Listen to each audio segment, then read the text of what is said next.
මම අනුහස් ලංකාවේ අංක එකේ YouTube ෂෝට් නෝට් වැඩසටහනට ඔබව අදත් සාදරයෙන් පිළිගන්නවා. ඉතින් යාළුවනේ අද මම හිතුවා අපේ සාමාන්‍ය පෙළ සිංහල පේපරේට ගොඩක් වැදගත් වෙන විෂය කරුණක් ඔයාලත් එක්ක බෙදා ගන්න. සාරාංශකරණය. ඉතින් සාරාංශකරණය කියන්නේ අපේ O level සිංහල පේපරේ ලකුණු 10ක ප්‍රශ්නයක්. ඉතින් මේක අර රචනා ලියනවා වගේ අමාරු දෙයක්වත් නෙවෙයි. ඒක නිසා අපිට ඉක්මනින්ම ලේසියෙන් ලකුණු 10ක් ගන්න පුළුවන් දෙයක් තමයි මෙන්න මේ සාරාංශකරණය. ඉතින් සාරාංශකරණය ගැන හොඳ අවබෝධයක් අපිට ලබා දුන්නා 9 වසර සිංහල පොතේදී. ඉතින් ඒ ගැන පොඩ්ඩක් බලලා මේ වීඩියෝ එකට આવොත් හොඳයි කියලා මම හිතනවා. ඉතින් දැන් 10 11 ඉන්න අයට සාරාංශකරණය පේපරේට එනවනේ. ඉතින් අපි බලමු මොකද්ද මේ සාරාංශකරණය කියන්නේ කියලා. සාරාංශකරණය කියන්නේ ඕනෑම ඡේදයක, දේශනයක, ලේඛනයක වගේ අර පැරග්‍රාෆ් එකක තියෙන අයිඩියා එක එහෙම නැත්නම් අදහස ඒ විදිහටම තියලා ඒත් අර ෂෝට් නෝට් එකක් වගේ මේකේ තියෙන වැදගත්ම කරුණු ටික අරගෙන ඒක පෙළගැස්වීම අපි සාරාංශකරණය කියලා හිතනවා. නිකන් මෙහෙම හිතලා බලන්නකෝ. ඔයාලට පේපර් එකට දෙනවා ඡේදයක් වචන 60ක 70ක විතර. හැබැයි ඔයාලට කියනවා මේක වචන 20ක් 25ක් අතර යොදාගෙන සාරාංශකරණය කරලා දක්වන්න කියලා. එතකොට ඔයා එතන තියෙන වැදගත්ම ටික යටින් රූලක් ගහගෙන ඊට පස්සේ ඒ ටික වෙනම අරගෙන ඒත් මෙන්න මේ ඡේදයේ අර්ථය විද දක්වන්නේ නැතුව ඔයා ඒ අර්ථයෙන්ම මේක පොඩියට ලියන්න ඕනේ. අන්න ඒකට තමයි සාරාංශකරණය කියන්නේ. ඉතින් දැන් අපි බලමු නිවැරදි ආකාරයට සාරාංශකරණයක් සිදු කිරීමේදී අපි අවධානය යොමු කරන්න ඕන කරුණු මොනවද කියලා. මම මෙහෙම පටන් ගන්නම්. අපි පළවෙනියෙන්ම අවධානය යොමු කරන්න ඕන කරුණ තමයි ඔයා මුලින්ම ඒ දෙන ඡේදය හොඳට එක සැරයක් දෙසරයක් කියවන්න ඕනේ. ඔයාට එක සැරයක් කියවලා එක තේරෙනවා නම් හොඳයි. ඒත් ඔයා දෙසරයක් තුන් සැරයක් කියවන තරමට ඔයාට මේ ඡේදය මොකද්ද කියන්නේ කියලා ඔයාගේ ඔළුවට යනවා. ඉතින් දෙවැනියට ඔයාට මේ ඡේදය දුන්නාන් පස්සේ ඔයාර මං කලින් කිව්වා වගේ මේකේ තියෙන වැදගත් කරුණු ටික අන්ඩර්ලයින් කරගන්න ඕනේ. ඉතින් ඒ විදිහට ඔයාට අන්ඩර්ලයින් කරගන්න පුළුවන්. එහෙම නැත්නම් හයිලයිට් එකක් තියෙනවා නම් ඒක පාවිච්චි ගන්න පුළුවන්. ඉතින් ඔයා මේ විදිහට අන්ඩර්ලයින් කරගද්දී ඔයාට දෙන පේපර් එක තියෙනවා නේද? අන්නේ පේපර් එකේම අන්ඩර්ලයින් කරගන්න පැන්සල් එකකින්. එහෙම නැත්නම් ඔයාට අන්ඩර්ලයින් කරන වෙනුවට ඕනේ නැති කැල්ල කපලා දාන්නත් පුළුවන්. අන්න ඒ විදිහට අන්ඩර්ලයින් කරලා ඔයාට මේ ඡේදය අර අවබෝධය ලබා ගත්තයින් පස්සේ අර වටිනම කැලේ ටික ලබා ගන්න පුළුවන්. අපි අවධානය යොමු කරන ඕන තවත් දෙයක් තමයි දැන් ඔයාලා හිතලා බලන්න සාහිත්‍යමය කොටසක් ඔයාලට දෙද්දී අනිවාර්යයෙන් විශේෂයෙන්ම සාරාංශකරණය කරන ඡේදයක් දෙද්දී ඔයාලට ඒකට උපමා රූපක එලිවට එලිසම ඔක්කොම දාලා දාන්න පුළුවන් ඔක්කොම නිර්මාණාත්මක දේවල් දාලා තමයි ඔයාලට මේ ඡේදය දෙන්නේ. ඉතින් ඔයා සාරාංශකරණය කරද්දී මෙන්න මේ කියන වචන අයින් කරලා දාන්න ඕනේ. ඒ කියන්නේ මම ඔයාලට මේ වීඩියෝ එක ඉස්සරහදී පෙන්නන්නම්. ඒ වගේ වචන තියෙනවා නම් ඒ වගේ වචන අපි කපලා දාන්න ඕනේ. ඒ වගේම අපි මේකේ තේරුම බිඳ දැක්වෙන්න දෙන්න හොඳ නැහැ. මොකද මේ ඡේදය අපි සාරාංශකරණය කරාට අපි මේ ඡේදයේ තියෙනක පොඩියට දක්වන එක විතරයි වෙන්නේ.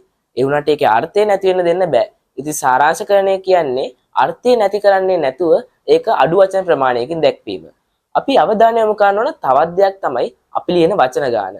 මොකද ඔයාලට මම කලින් කිව්වා වගේ වචන 60ක 70ක විතර ඡේදයක් දීලා ඔයාට කියන්න පුළුවන් ඒක වචන 20ත් 25ත් අතර ලියන්න කියලා. ඒතකොට අනිවාර්යයෙන්ම මේක 20ත් 25ත් අතර ලියන්න ඕනේ.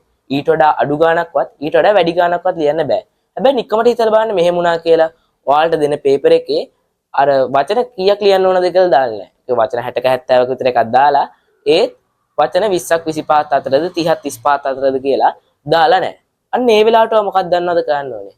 ඒ වෙලාවට අර තියෙන ප්‍රමාණය තියෙනවනේ වචන ගාන. ඒ වචන ගානෙන් තුනෙන් එකක් ඒක තුනකට කඩලා ඒකෙන් එකක් ගන්න තමයි ඔයා සාරාංශකරණය ලියන්න ඕනේ. ඔයාට පේපරේට සාරාංශකරණය හම්බෙද්දී එක ඡේදයක්ම විතරක් දෙන එකක් නැහැ. ඔයාට සාරාංශකරණය කරන්න ඡේද දෙක තුනක පැරග්‍රාෆ් එකක් එහෙම දෙන්න පුළුවන්.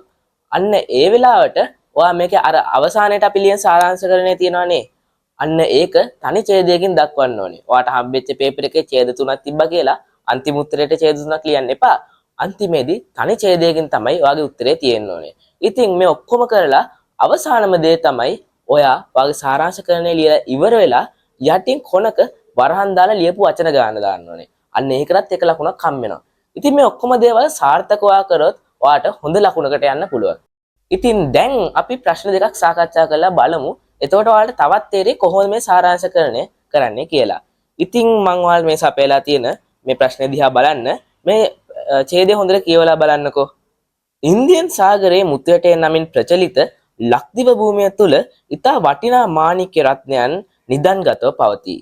ඒ අතර නිල්, රතු, පద్මරාග ආදී මාණික්‍යයන් නැත. මෙම මැණික් අලෙවිය තුලින් විශාල ආදායමක් උපයාගත හැකිය. ඉතින් ඔයාලට මෙතන දීලා තියෙන ලස්සන ඡේදයක්, ඊටමත් ලස්සන අර්ථයක් තියෙන ඡේදයක්. ඉතින් ඔයාලට මේක අර වචන 27 25 අතර එහෙම නැත්නම් මේකට අනුව අර ගාන දීලා නැහනේ. එතකොට මම කලින් කිව්වා වගේ තුනෙන් එකක් වන ප්‍රමාණයට සාරාංශකරණයක් ලියන්න තියෙන්නේ. ඉතින් දැන් අපි බලමුද කොහොමද මේ කෙටියෙන් දක්වන්නේ කියලා.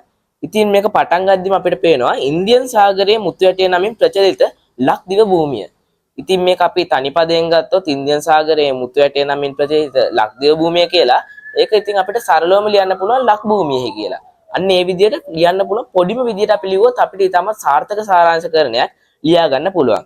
දැන් අපි අර මම කලින් කිව්වා වගේ වචන අර නිල් පෑනෙන් කපලා බලමු.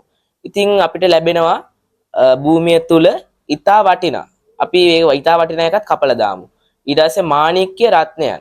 අපි මෙතන මාණික්‍ය රත්නයන් කියන වචන දෙකම තියාගන්න ඕනේ නැහැ. මාණික්‍යයන් විතරක් තියාගත්තම ඇති. අන්න ඒක නිසා රත්නයන් කියන එකත් කපලා දාමු. එතකොට නිදන්ගතව පවතී. දැන් අපි හදපු වාක්‍ය බලමු. ඉන්දියන් සාගරයේ මුතු ඇටේ නමින් ප්‍රචලිත ලක්දිව භූමිය කියන එක අපි කැපුවා. ඒක ලක් භූමියෙහි කරා.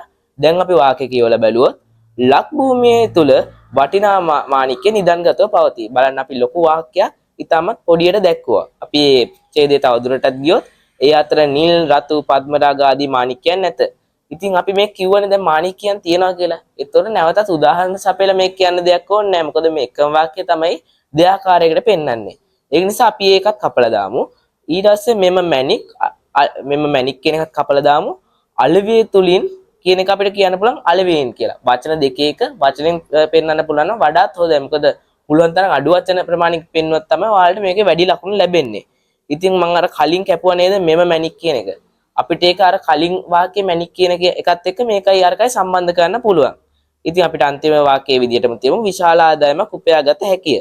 ඉතින් ඔයාලට මේකේ ඒ විදිහට මම වචන ටික කපලා තනි වචන යොදලා උපමා රූපකයේ දේවල් අයින් කරලා සාරාංශකරණය ලිව්වෙන් පස්සේ අවසාන උත්තරේ තමයි ලක් භූමියේහි නිදන්ගතව ඇති මාණික්‍ය අලෙවියෙන් විශාල ආදායමක් උපයාගත හැකිය.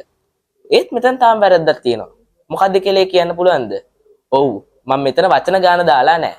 ඒ නිසා ඔයා අනිවාර්යයෙන්ම වරහණක් දාලා මෙතන කොනකින් දාගන්න ඕනේ වචන ගණන් කරලා 1 2 3යි 4යි 5යි 6යි 7යි 8යි 9යි 10යි කියලා. හරි මම ඉතින් දෙවෙනි උදාහරණය සහ අවසාන උදාහරණ විදියට මෙන්න මේක ගන්නම්කෝ. මේක නම් කලින් එක තරම් අමාරු නෑ. මේක නම් ලේසි. අපි බලමු ඒක කොහොමද කියලා. දෙව්ලියක් මෙන් සැරසුණු ගැහැණු ළමයා ලස්සන මල් කලබක් දෑතින්ගෙන පීත්ත පටියක්සේ පෙනෙන තාරපාර දිගේ කෙමෙන් කෙමෙන් ඉදිරියට ඇදේ. මේක කලින් එකට වඩා ලේසි. මොකද මේක දැක්කොත් ඔයාලට පේනවා මේක සාහිත්‍යමය යෙදුම් ගොඩක් තියෙනවා. අර පීත්ත පටියක් වෙන තාරපාර, එතකොට දෙව්ලියක් මෙන් සැරසුණු, ඒ වගේ උපමා රූපක, ඒ වගේ ඕන් නැති වැල්ලට අරන් ඔක්කොමට අපිට මේකේ අයින් කරාම ලේසියෙන් සාරාංශකරණය හදාගන්න පුළුවන්. ඉතින් අපි මේ වාක්‍ය කියවපුවම අපිට ලැබෙනවා දෙව්ලියක් මෙන් සැරසුණු ගැහැණු ළමයා. ඉතින් අපිට මෙතන ගැහැණු ළමයා කියන එක විතරක් තියාගෙන දෙව්ලියක් මෙන් සැරසුණු කියන කෑල්ල අපල දාන්න පුළුවන්. මොකද ඒක උපමාවක්නේ. එතකොට ලස්සන මල් කිව්වත් නිකම් මල් කිව්වත් එකයි. ඉතින් ඒ නිසා සාරාංශකරණය කරද්දී මේ වගේ ලස්සන වගේ අර ඉස්සරහින් දාලා තියෙන ලස්සන වචන අපි කපන්න ඕනේ. ඉතින් දැන්ට අපි හැදුවොත් ගැහැණු ළමයා මල් කලබක් ගෙන දෑතින් කියන වචනෙත් කපලා මල් කලබක් ගෙන අර මං කලින් කිව්ව උපමාව මෙතන තියෙනවා. පීත්ත පටියක්සේ පේන තාරපාර. ඉතින් පීත්ත පටියක්සේ පේන තාරපාර කියනකට වඩා අපිට මේක තනි වචනෙන් කියන්න පුළුවන් මොකද්ද? ඒ ටික කැපුවන් පස්සේ පාර. ඉතින් අපි පාර දිගේ අන්තිමට තියෙනවා කෙමෙන් කෙමෙන් ඉදිරියට ඇදේ. ඉතින් මේ වචන හතරේ කෙමෙන් කෙමෙන් ඉදිරියට ඇදේ කියන එක අපිට තනි වචනෙන් පෙන්නන්න පුළුවන් කොහොමද? එයි. ඉතින් දැන් අපි අවසාන වශයෙන් මේක උත්තරේ බැලුවම අපිට එන්නේ වචන 7ක සාරාංශකරණය. ඒ තමයි ගැහැණු ළමයා මල් කලබක් ගෙන පාරේ යයි. ඉතින් ඔයාලට තේරෙනවා මේකේ තුනෙන් එකක් ගන්නට අපි හැදුවා. ඉතින් අපි තාමත් සාර්ථක විදිහට සාරාංශකරණය ලිව්වා. හරි යාළුවනේ. මං හිතනවා දැන් සාරාංශකරණයක් කියන්නේ මොකක්ද කියලාවත් දන්නේ නැතුව හිටපු ඔයා සාර්ථකව සාරාංශකරණයක් ලියා ගන්න දන්නවා ඇති කියලා. ඉතින් යාළුවනේ මම දිගට මේ වගේ වීඩියෝ කරන්න බලාපොරොත්තු වෙනවා. මම මගේ ඊළඟ වීඩියෝ එකකින් කරන්න බලාපොරොත්තු වෙනවා. දැන් ඔයාලා සාමාන්‍ය පෙළ විභාග ලියන්න සූදානම් වෙනවානේ. ඉතින් ඔයාලට හරියට අවබෝධයක් නැති වෙන්න පුළුවන් කොහොමද සාමාන්‍ය පෙළ සිංහල පේපරේ හැදෙන්නේ කියලා. ඒ නිසා මම ඒ ගැනත් වෙන වීඩියෝ එකක් කරන්න සූදානම් වෙනවා.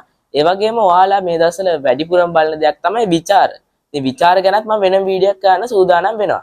ඒ විතරක් නෙවෙයි යාළුවනේ ඔයාට මේ දේ දැක්කොත් ඔයාලට තේරෙනවා ඇති මගේ YouTube channel එක බලන යාළුවන්ගෙන් 86%ක්ම ඉන්නේ මාව subscribe කරලා නැති අය.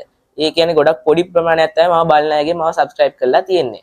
ඉතින් ඒකටත් සාධාරණයක් ඉටු කරන්න කියලා අර පල්ලෙහා තියෙන subscribe button එක රතු පාට subscribe button එක අලු පාට කරලා යන්න කියලා ඔයාලගෙන් ඉල්ලනවා. ඒ වගේම ඔයා තනියෙන් බුදු වෙන්න යන්නත් එපා. ඔයාගේ යාළුවෙක්ටත් මේ වීඩියෝ එක share කරන්න. එතකොට එයාටත් ඉගෙන ගන්න පුළුවන්. ඔයාට එතකොට යාළුවෝ විදියට එකට ගමනක් යන්න පුළුවන්. ඉතින් මේ දේවල් මතක් කරලා හොඳට පාඩම් කරලා විභාගෙ ලියන්න කියන පණිවිඩය ඉතුරු කරමින් අදට සමුගන්නම් නැවතත් මෙවැනි වීඩියෝකින් හමු වෙමු.